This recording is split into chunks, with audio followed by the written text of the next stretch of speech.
everybody, this is Bree from Young, Saved, and Free, and I'm back with this week's devotional. For everybody that's new here, welcome to my channel. My name is Brianna. I am the founder and creator of Young, Saved, and Free. I hope you all decide to become part of the family by clicking the subscribe button down below. Oh my god, we're not going to do this video. And also hitting the notification bell so you never miss a video from me. And also, if you want to keep up with everything I have going on, like I have a Seek His Face challenge coming up. Be sure to subscribe to my mailing list by clicking the link in the description box down below. So everybody else that's been here, welcome back. Hey y'all, hey, how y'all doing? Well, I guess we'll go ahead and get started with it. If you're wondering why I'm so bundled up, it is cold down here. I am in Thomasville, Georgia, and it is freezing outside, okay? Like, it is cold. It is, never mind. It's 50 degrees outside, but it's really windy. It's cold, but it's not cold like it was when I went to New York. So I'm not going to complain. I won't complain. But we're going to go ahead and get into the devotional. And it's entitled, Who You With? So, here's a little backstory on this. So, like, when I wrote this, it's probably about a month. When I got the title, Who You With, it was like a month ago. And I'm like, okay, so what am I doing with this? And I originally, which I still may talk about this too, it was supposed to be, I thought that it was going to go the direction of like being connected with God. Like if I can't get my planners outside of my car. But that's what I wrote on my schedule for this devotion. I wrote the title, and then next to I wrote in parentheses, being connected with God. And it kind of just took a life of its own, honestly. And like I said, it did what it wanted to do. And so and also, so you guys know, I am going through some training, so that's probably why it changed. But originally, when it finally hit me where I was going to come from as far as scripture and what I was going to do, what I was going to talk about, it took me to Joshua 1 verses 1 through 9. And this is pretty much where Moses has passed away, and God is telling Joshua, listen, Moses is dead. This is what you need to do. Get started. Be strong and of good courage. And, all that. Like, he keeps telling him that. And so, obey the instructions that I gave you. Go do what Moses told you to do. But blah. Whoa. That's it. So, as many times as I've read this text, and I believe I've referred to it in a couple of the devotionals that I did over the last year or so, it seems like every time I read it, I get some notes from it. Every single time it's like, oh, okay. But this time when I read it, it was, talking to me about how your leader is in you. So the things that Moses already poured into Joshua was there. Even though Moses wasn't there no more, he was still there in spirit with Joshua. And so it's like a domino effect thing. So what's in your leader will also be in you. And so this it's so, like I told y'all, I'm going through a leadership training at my church. So maybe that's why I got this perspective this time when I read it, because we just started this past Sunday. But like I told y'all, this topic dropped on me like a month ago. So maybe that's why. I don't know. But at this time in the text, Moses is dead, and it's the same Moses that was saved from death by his mother placed him on a river. His mother had so much faith that her baby would be all right that she placed him in a basket on a river, and he was saved from death. When all these babies were dying, he was saved. This is the same Moses that was raised Hebrew. Well, that was born Hebrew and was raised Egyptian. It's the same Moses that killed an Egyptian for a Hebrew. The same Moses that, God allowed him God allowed that to happen. He allowed him to kill someone and then send up and say, thou shalt not kill. Like, that's crazy to me. Like, how you... That's like the teenage mother saying, no sex before marriage. Like how you get to say that? Like, but God gave him the authority to do so. And so this is the same Moses that God, even when he tried to run from God, God came to him in a burning bush and told him he was the one that was going to deliver the Israelites out of Egypt. It's the same Moses. And the same Moses that handpicked Joshua to be his, what is the word? Not subsidiary. What is the word? Successor. There it goes. He handpicked him. And for me, like, Moses was one of the greatest people in the Bible. And I relate with him so much so because he was like it wasn't that he was living a double life, but he had like two different perspectives on life. And so it's so amazing for me to see how he is, he has these two different perspectives, but God still was able to use him in spite of his mistakes. And he actually performed miracles. Like, it wasn't like with Elijah where he was like, soak this wood in water, and if God be God, he'll set it on fire. It wasn't like that. God used Moses to perform the miracles, and that's so awesome to me. But I can't even imagine what it would be like to, witness all these things and witness the work that he's doing and witness God moving through him. And to see him elevate higher and higher in God, and just to see him glow up, like just glow up on him one time. I can't, because he grew up in Egypt, and I know that his sister knew who he was. I know that his mother knew who he was. So to see him go from being all these different, just to see him transform over time from being the same guy who didn't know who he was, who came into knowing who he was, and then, walking into his purpose and being at an optimal level for God to use him. It would be like a pleasure to know him. Like, I wouldn't even, just to see the power of God show up in him. That's like, I'm sorry, I'm not even forming any real sentences, but if I saw somebody even try to split a puddle, I would be like, word, like, that's what we doing? But Moses split the Red Sea. And it's funny that I spoke about this today. Well, when I wrote this about 2 weeks ago. But my apostle, I'm in the church, by the way. If you're wondering what this background is, I'm in the hospitality room at the church. My aunt was talking about when Moses, right, that interaction with God right before Moses split the Red Sea. And I'm like, yo, like, this is crazy. Like, this is crazy. But to, if I ever had to witness that, I don't know what I would do. I don't. But I probably would have looked at him a little bit crazy because I'm like, I ain't never seen nobody do that. Like, what's going on? And why are you able to do that? Like, why? Why are you able to do that? Other thing, I would have been shook even to see those things happen. Like, but to witness the power of God in somebody, and, to witness how God is using them, and you can, and they tell you they want you to come with them so that they can pour into you. I'm like, I know you lying. Like, you can't be talking about me as much. I just cut somebody out over there. Like, I was just about to smack this girl at work today. You want me to follow you? Like, and it's I guess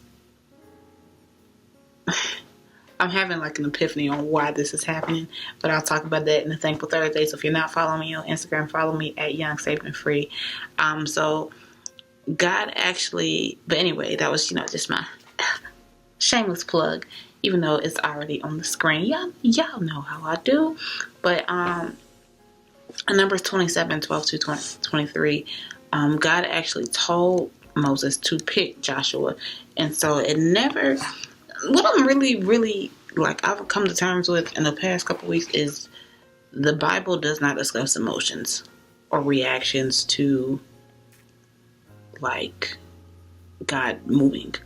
So, like, other than, like, Jonah, and I can't really think of another person, but, like, they never say, like when when God spoke to Mary about conceiving Jesus, they never really discussed her emotions, and They never, when God told Moses to pick Joshua, Moses did it. They never talked about Joshua's reaction to that. But I know I would have had like a panic attack, and I'm like, me? Like, even them, right? Like, you want me? Like, there's no way. Like, why would you need me? Like, me? Are you sure you got the right person? And so, and I think for me, that's been one of the struggles that I've been having recently. Like, trying to figure out, why am I even worthy of being able to follow this person, or be able to witness this person be used by God the way that they are, in a way that people around you wouldn't even understand. So, and by the way, I'm just going ahead and apologize. I feel like this is going to be a long one, but y'all just stay with me, okay? Just stay with me. Like, I would have all these questions going through my head, because that's just me. I'm a person that thinks a lot, and I have a lot of questions going in my head all the time, and I'm like, and I just, like, all I can do even reading this now, like, and I've been wrote this, like, I've been wrote it, but even now I'm like, wow, like, what, I can only think what Joshua was going through, because when I moved here back in February, I know that I heard God tell me to relocate here for training, and so I moved. I had 6 months to move. I moved 6 months to the day, and the first service that I walked into at my aunt's church, we were on Broad Street at the time, but we moved to Washington Street since I've been here. But I walked in the door, and she was like, "Oh yes, Bree is back. We're glad to have Brianna back, singing on the praise team, and she's gonna be armor bearer." And I'm like, "What? Like, I just walked in. Why you don't have an why you ain't have an armor bearer already? Like, why I gotta be where's the armor bearer that you had, and who said I was singing? Because I am retired. I don't sing no more. I don't do none of that." The devil is a liar. I've been singing every Sunday since then. Every Sunday. Try to tell her no, see what happened. But it was like, when it happened, I was caught off. When she first said it, I was so caught off guard that I didn't even know what to say. I was like, wait, what? Like, what just happened? And then when it finally hit me, that's when all those questions, like, she ain't already have an armor bearer. She ain't have somebody sing on the praise. She ain't have, like, trying to talk my way out of it. But it really, it's really, like, this whole story is very reflective for me. So, like, it really, and I'm just going to be honest with y'all, even when that happened, it really started bothering me, because I never saw myself greater as what I'm doing in this moment. Like, where I've been, my entire Christian walk, I didn't want to sing. I've never had a desire to sing, but I've been singing at my aunt's church since I was 18 years old. I didn't sing as a child. I didn't sing in anybody's choir. We didn't have a choir at the church I grew up in. We had a, what was it? I don't even remember what they called the person that led the songs at the church, but it was, it just wasn't that type of thing. All I wanted to do was dance. That's all I knew how to do. That's all I like. And even that, I was technically trained. I was not spiritually trained to dance. So that's all I ever wanted. Even now, I'm like, just let me dance. Like, and I can remember back in like October or November, I was at an event. My auntie was hosting, and my cousin, she does this entrepreneurial program here in Thomasville, and I was there helping her out. And my cousin Chris, he called, and hey Chris, if you watching, I don't think you're probably not watching, but hey Chris, he called, and he's like, "You done snuck in on sound." Because when I moved down here, I ain't saying nothing to nobody. I ain't saying nothing. Like, I just packed up a bag and came out. And so I was talking to him, and I was like, I've always been able to talk to him about anything. And I was just like, I don't know why she has me here. I don't know why she, wants me to armor bear her. Like, why, what? what do I need to armor bear for? There's a lot of technicalities about ministry that I don't understand. There are a lot of things that I've never seen. I don't know what to do. And, I was just venting to him. Like, it wasn't like she did this and she did that. Like, I was just like, I'm lost. I don't know what to do. And so he was like, well, she's preparing you for where you're going in ministry. And I'm like, but where am I going? Because I told y'all, I never saw myself as greater than where I am right now. Like, even doing this, you wasn't gonna be able to get me to do this. But like, he was like, what you see her doing, you gonna do. So that's why that's why she needs you to be right there with her all the time. So whatever you see her doing, you gonna do. And I'm one of them people that always have that. I have to have the last word. Like, you ain't gonna get me to shut up. Like, we can be going back and forth, and I'm like, nope. I don't know what you thought. Blah blah blah. Like, that's always been me. But when he said that, I was like, And so, I was really uneasy about it. And so, even though I knew that I was gonna be coming down here for training, I didn't know what exactly I would be training for. And it's so funny because I had this conversation with my auntie Monday. It's now Wednesday and I'm recording. And I told her, I said, it was a conversation that we had a couple days after I talked to Chris too. And I mentioned it, we were in Tallahassee when it happened for both conversations. But I told her, I said, I don't, Chris said this and that. And she said, well, you do know Chris is very prophetic, right? And I'm like, what? Like, I said, okay. I said, all right, I'm gonna hush. And so a couple weeks later, I got concerned. I mean, well, not concerned. I did get concerned because we were at our overseer's church for a service, and I was just doing, what an armor bear is supposed to do. Make sure she eat, make sure she got her, she's comfortable, she got her shoes, she got her coat, she got all her stuff. Being her Mr. Bentley. Like, that's how I explain armor bearing to everybody. Make sure she got what she need, and then on top of that, I have to cover her spiritually. So,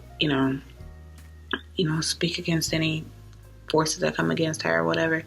And so while I was in there, and I was there with my apostle, who's my auntie, and also the minister for my church, and working with both of them, trying to make sure they're straight.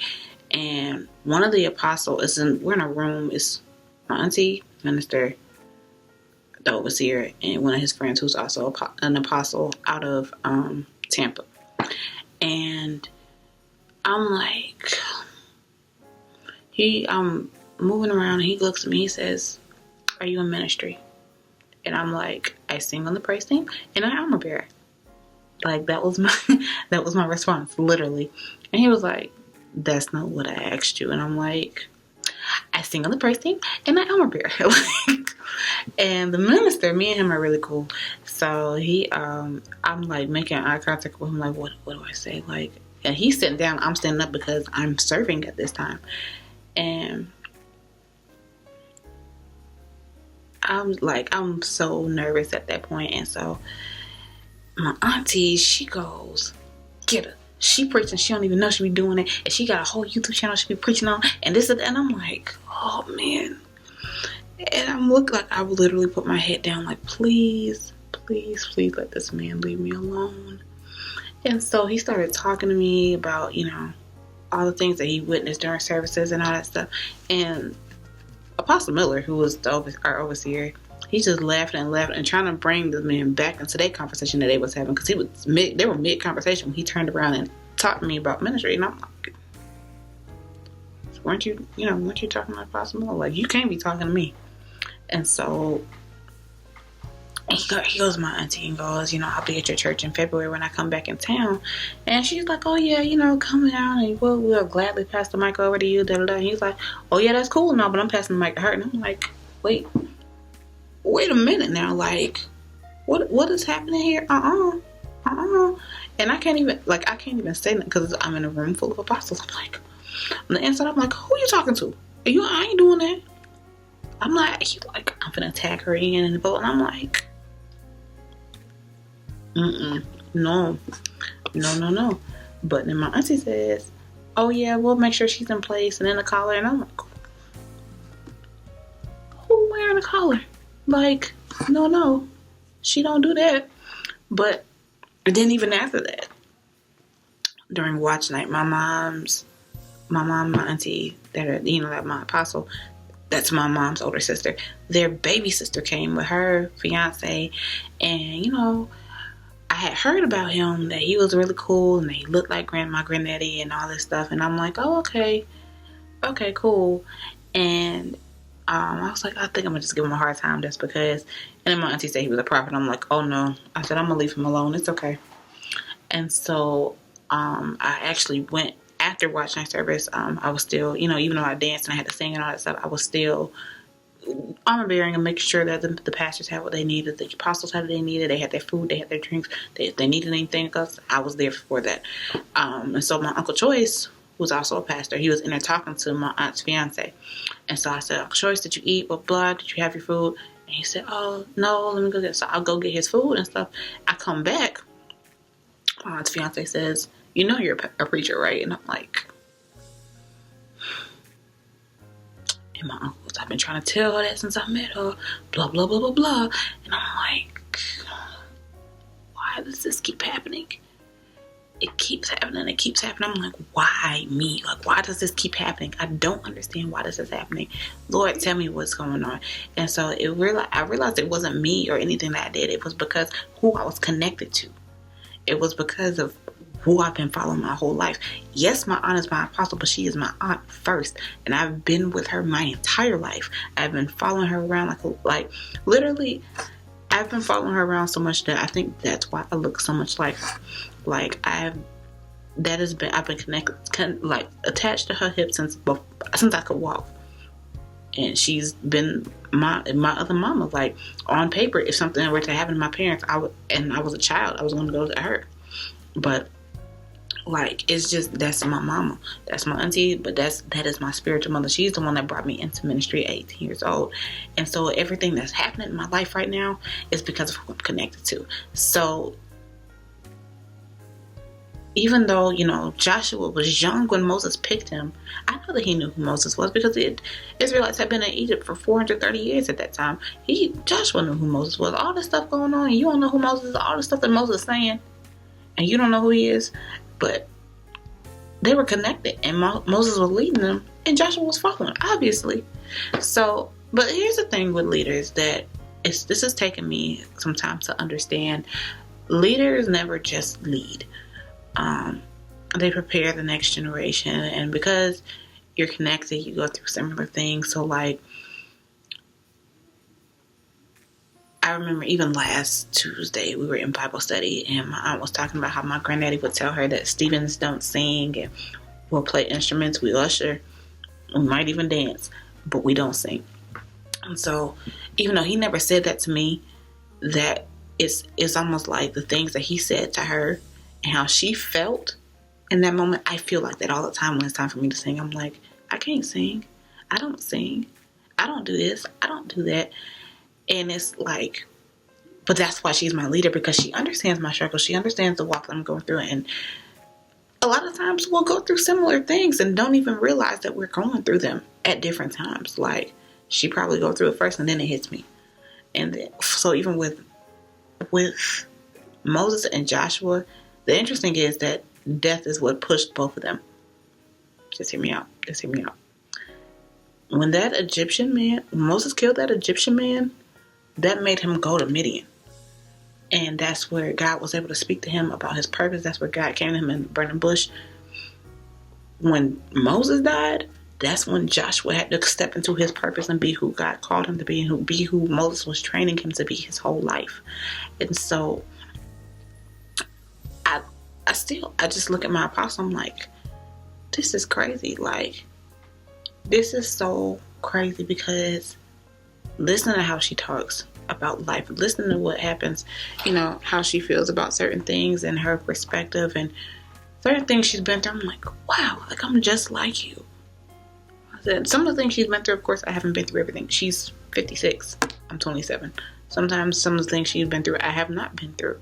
And she gives me a lot of insight. But it's like, wow, like, you really...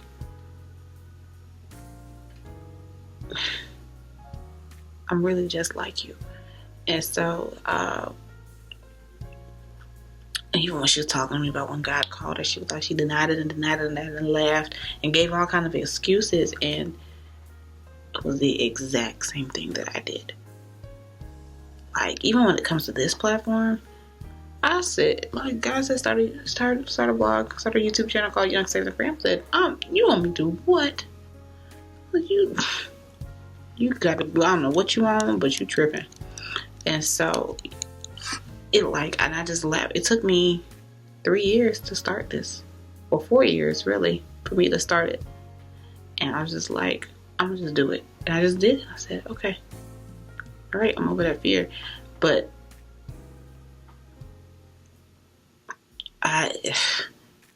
it took her 9 years to become a pastor when God first told her she was going, from the time when God first told her she was going to pastor there. So that time frame in between, preparation.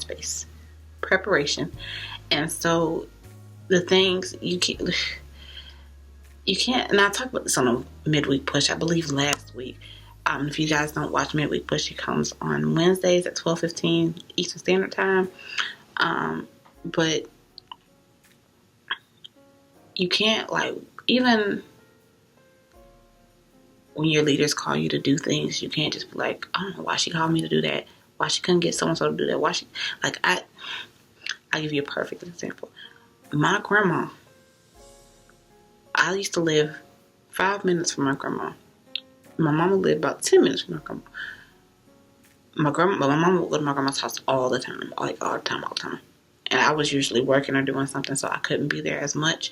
But my mama would be at my grandma's house. My grandma would call me and say, I need you to come go to the bank for me. But I remember one time I went over there and I saw my mom's car there and I was so mad. I'm like, why can't mama do it? She already here and I got stuff to do and I got homework and she started to ask her to do it. I asked you to do it.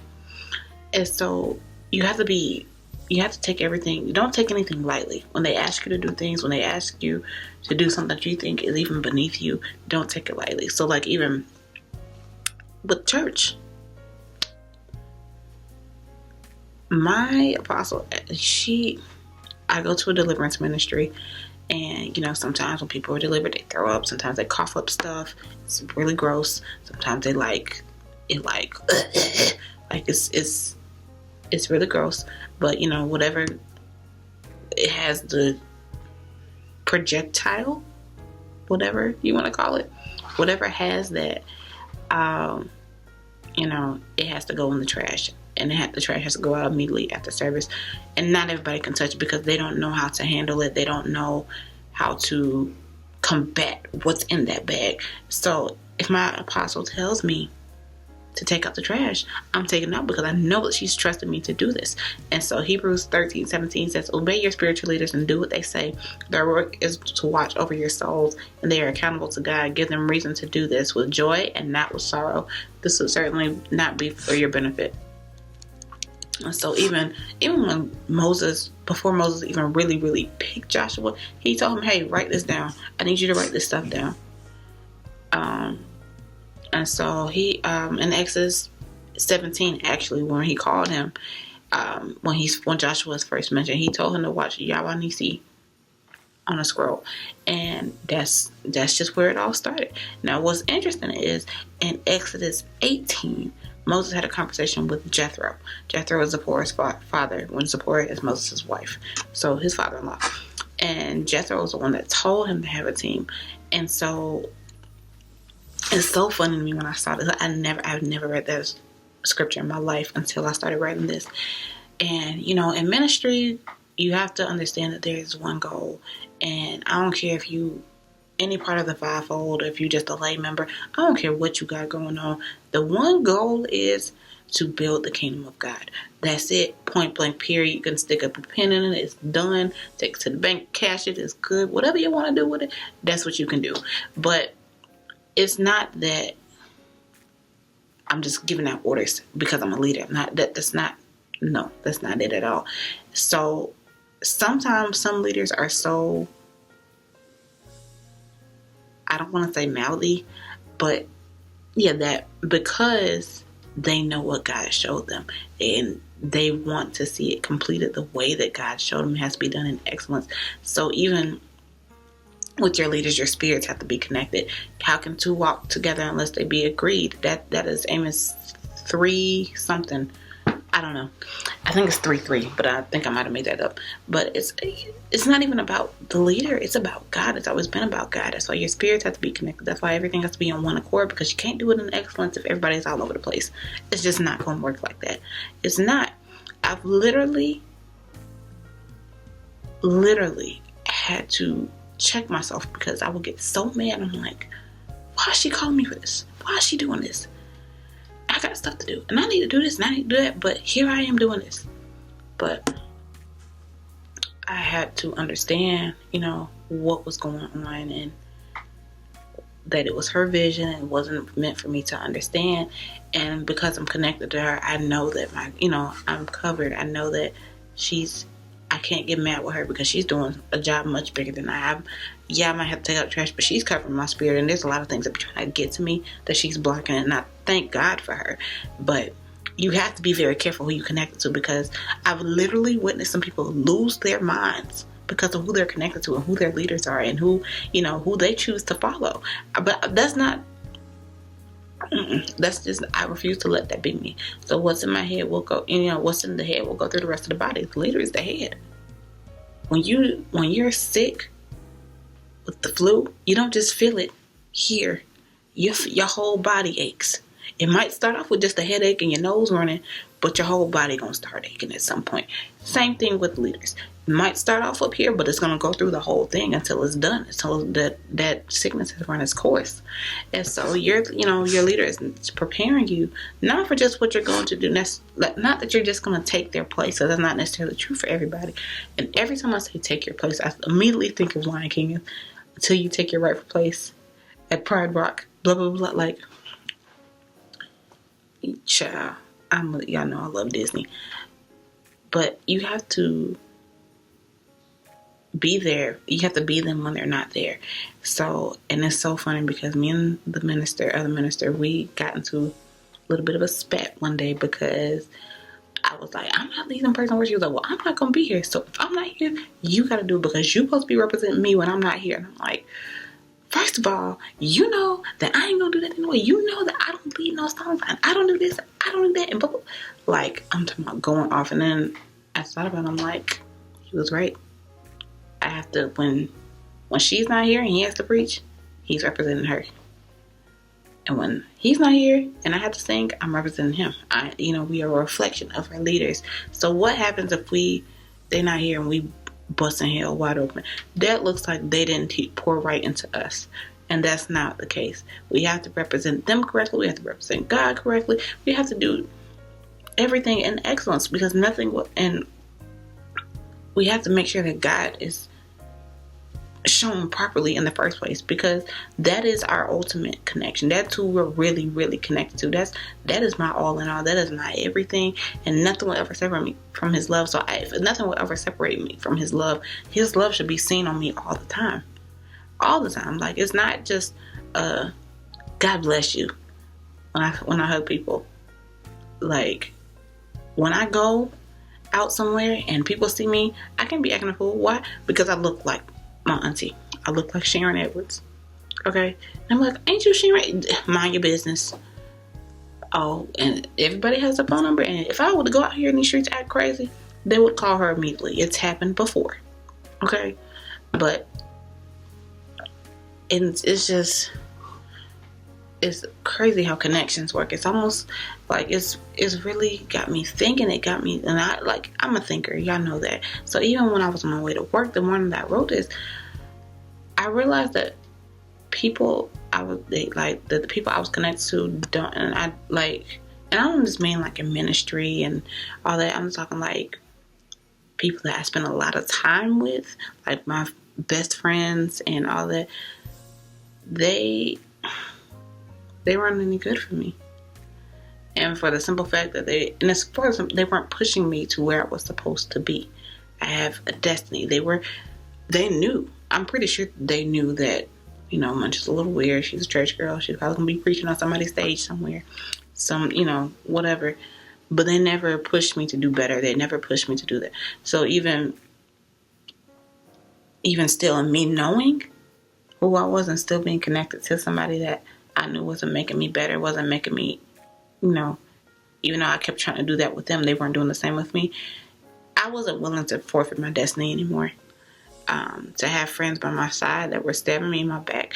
And because I'm connected to God, so because God took their place in my life, because I spent so much time talking to them and listening to them, when I finally decided to step away from that friendship, I literally heard and saw the conversation that they were having about me prior to that. And it's all because I'm connected to God. Because I'm connected to God, I'm privy to that information. God shares that with me. And I said, okay, God, I know you've never leave me or forsake me. I know that even though I might be disappointed by some things that you do, that doesn't mean that you ever left me. And so because, we're connected to him, because I'm connected to him, I value when his words more than anything, because God is his word. And so when he speaks, I have to listen. When he says something, gives me instruction, I have to do it. Because because I was connected to him, I was privy to a lot of things that people didn't know that I knew about. So not just with that conversation that those two girls were having about me and didn't think that I didn't know. And didn't think that I knew what was going on. I heard the exact conversation, word for word. And I said, you know what? It's fine. I said, okay, God, I'll bow out gracefully and won't say a word. But it's just, and when they fell off, I didn't blink, I didn't cry, I didn't do anything. I just said, okay, that's fine. I didn't even lose a minute of sleep. I said, oh well, God bless him. When I decided to walk away from those friendships, it seemed like my connection with God went from Virgin Mobile to Verizon. Like, I swear on my own life. It was like everything was so clear at that moment. And it was all because who I was connected to. It was all who I gave my attention to, my focus to, who I didn't get lost in the sauce with. It's because I was connected to. And so that's why you need to reflect on who you are connected to and make sure they have your best interest at heart. That's all I have for you all today. And I'm so sorry this was so long. But be sure to like, comment, and subscribe. And I will see you all in the next video. Bye.